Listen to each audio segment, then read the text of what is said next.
Hello সবাইকে, তো আমি আবারও নিয়ে চলে এসেছি পুরো দিনের ভ্লগ। দেখো বাড়িটা কত সুন্দর লাইটিং দিয়ে সেজে উঠেছে। তবে তোমরা ভেবো না যে কারোর বিয়ে লেগেছে। আমার তো পুজো পুজো ভাইবস লাগছে, একদমই ঠিক। আজকে আছে বাড়িতে পুজো, মানে আজকে শুক্রবার সন্তোষী মায়ের জাগরণ। এটা প্রত্যেক বছরই হয়। আর পুজো মানেই তো অবশ্যই বাড়িতে নিরামিষ খেতে হবে। হয়তো তোমরা নিয়ম জানো যে সন্তোষী মায়ের পুজোতে কোনো টক খাওয়া যায় না। তো সকালে আমি একটু ম্যাগি খেয়ে নিয়েছিলাম, আর তারপরে আমি দুপুরে খেয়েছিলাম কিছু তরমুজ। আজকে বিকেল থেকে ওয়েদারটা একদমই ভালো ছিল না, তো এই জন্য খুবই টেনশন হচ্ছিল।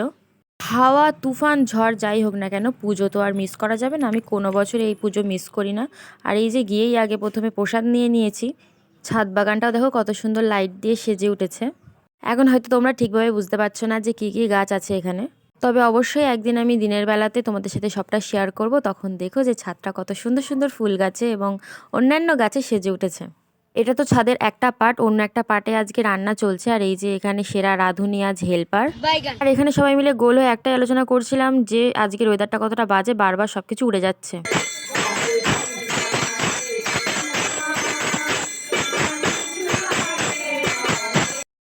ও দু বালতি দেবো, যদি এক বালতি খেতে পারে এক বালতি ফ্রি। এর জীবনে এনার্জির কমতি নেই, কাজ করতে করতেও ফাও বকা লাগে। যাই হোক, তো ইতিমধ্যে রান্নাবান্নাও শেষ, নাম গানও শেষ। এরপরে আমরা সবাই খেতে বসেছি।